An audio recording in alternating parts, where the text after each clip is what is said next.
बड़ी खूबसूरत बात और बड़ा खूबसूरत सवाल है। अल्लाह रब्बुल आलमीन ने इरशाद फरमाया, सबसे पहले तो सच्चाई के हवाले से अल्लाह ताला फरमाता है, या अय्युहल्लज़ीना आमनुत्तकुल्लाह वकूनू मअस्सादिकीन, ए ईमान वालो परहेज़गारी इख्तियार करो और सच्चों के साथ लग जाओ। तो पता चला अल्लाह ताला ने साहिबे ईमान को तकवा और सदाकत अपनाने का हुक्म दिया है। अब जो भी तकवा और सदाकत अपनाता है, सच्चाई को अपनाता है, इसका मतलब ये है कि उसका ईमान सलामत और कायम है।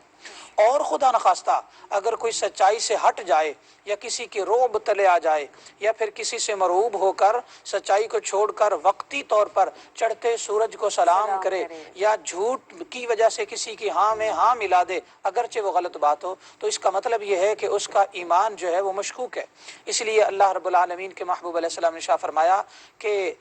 मल्ला ईमान लहू लिमल्ला अमानत लहू, मल्ला ईमान लिमल्ला अमानत लहू, कि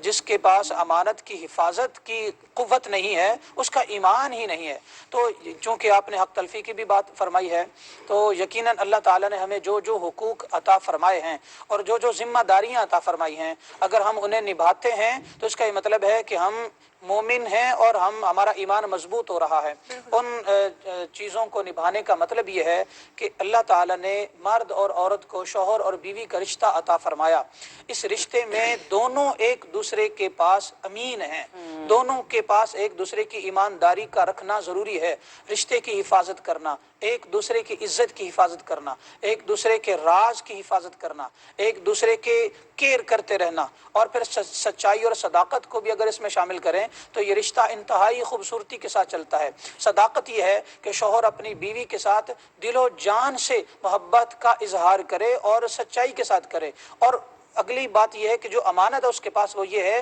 कि शौहर की भी एक इज्जत है, तो उस इज्जत को किसी और के हवाले या राह चलते हुए लोगों के हवाले न कर दे, या फिर चढ़ते हुए जो सूरज है उसको सलाम करते हुए अपने मामलात को किसी और के सुपुर्द न कर दे, बल्कि शौहर अपनी बीवी की और बीवी शौहर की अमानत है। आजकल इस अमानत में खयानत बहुत ज्यादा हो रही है, चाहे वो उसके असबाब कोई भी हैं, मगर मेन जो सबब है वो है दौलत की तरफ भागना, वो है दिल से ईमान का निकल जाना, वो है शोहरत का हवस वाला हो जाना, वो है अपने मन पसंद चीजों को अपने काबू में लेके आ जाना, और वो है बड़ी सीट का या बड़े ओहदे का अपने इख्तियार में लेके आ जाने का लालच। तो ये चीजें इस ओहदे में या इस रिश्ते में बहुत ज्यादा दरार का सबब और फिर शरह तलाक को बढ़ाने का सबब बन रही हैं। हुजूर सय्यद दो आलम सल्लल्लाहु अलैहि वसल्लम ने यहाँ पर एक बात इरशाद फरमाई, वो हमें सच और अमानत और सदाकत के मौजू पर हमेशा जहन में रखनी चाहिए। हमारे यहाँ हमारी जो फीमेल्स हैं, हमारी माएँ बहनें बेटियां, तो वो बहुत ज्यादा दफा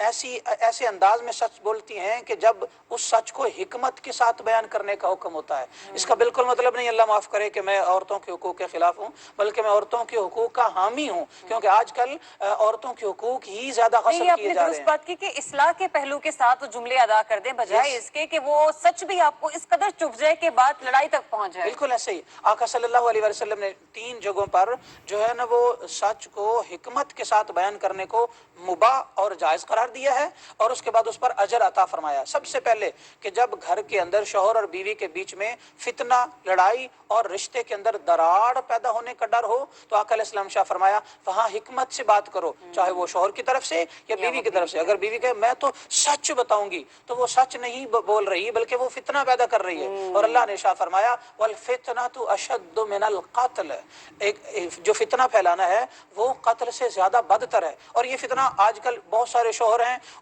उनके मुंह में भी जुबान औरतों की सी आ गई है। यानी अल्लाह ताला ने औरतों को ये शर्फ बख्शा है या ये ताकत दी है कि औरत की जुबान में ताकत है और मर्द के बाजू में ताकत है, मर्द की दनाई में ताकत है। मगर मर्द अपनी दनाई जो है उसको इस्तेमाल नहीं करते, सिर्फ जुबान को इस्तेमाल करते हुए मामलात को गलत कर जाते हैं। आका अलैहिस्सलाम ने इससे मना फरमाया। और आजकल घरों और जिंदगियों के अंदर ये जो बेचैनियां हैं, ये जो बेकरारियां हैं, और ये जो इंसान अपने सुकून की तलाश में मारा मारा फिरता है, शहरों शहरों और मुल्कों मुल्कों और तरह तरह के अंदाज अपनाता फिरता है और चैन फिर भी नहीं आता, तो इसकी एक वजह यह भी है कि हम हिकमत को छोड़े बैठे हैं। और आका अलैहिस्सलाम ने शाह फरमाया, जब دو لوگ ایک دوسرے کے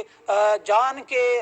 درپے ہوں اور ایک دوسرے کی جان کو خطرہ ہو، تو اس وقت اگر آپ واضح طور پر سچ کو چھپا کر حکمت سے بات کر کے اگر آپ کسی کی جان بچا لیتے ہو تو یہ آپ نے بہت بڑا اجر کمایا ہے۔ اور اسی طرح اگر آپ کسی ایسی جگہ پھنس گئے ہیں کہ جہاں پر لوگ کوئی آپ سے مطالبہ کرتا ہے یا ڈیمانڈ کرتا ہے، یہ دفاعی سسٹم کے لیے یا دفاعی سسٹم میں کام کرنے والے لوگوں کے لیے بھی یہ حدیث کا یہ جملہ ہے کہ اگر کوئی کہتا ہے کہ ایمان سے پھر جاؤ اور آپ کے مسلمان ہونے کی وجہ سے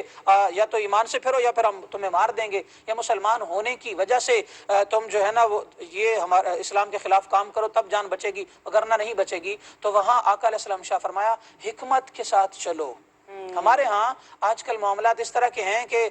ہم بہت سچے اور کھرے اور اس انداز سے مسلمان بننے کی کوشش کرتے ہیں کہ ہم میں سے ہر بندہ ہی یا تو غازی بننے کی کوشش کرتا ہے یا پھر شہید بننے کی کوشش کرتا ہے، اور اس کے بدلے میں وہ فتنہ پھیلا دیتا ہے۔ یہ جو اسلام نے اس کی اجازت نہیں لیکن جو بات آپ نے کی نا حکمت کی، میں چاہوں گا اس کو تھوڑا سا اور ایکسپلور کرتا ہوں صاحب۔ یہ جو بات ہے نا کہ حکمت سے معاملے کو ڈیل کریں، میں ابھی اس گفتگو سے یہ بھی سوچ رہا تھا کہ تو ہم بات ایک انڈیویجول لیول پر کر رہے ہیں، ریاست کیسے حکمت کرے، میں بات ڈپلومیسی کی کر رہا ہوں، the art of dealing the matter in a sensitive and tactful way. اب اس میں حکمت تو لے کر آنی ہے لیکن جھوٹ کی گنجائش پھر بھی نہیں ہے، جس طرح سر نے کہا نا کہ آپ نے سچ کو چھپانا ہے اور حکمت سے ڈیل کرنا ہے، اس میں جھوٹ کی گنجائش بہرحال پھر بھی نہیں ہے۔ دیکھیں جی، اس میں صورتحال یہ ہوتی ہے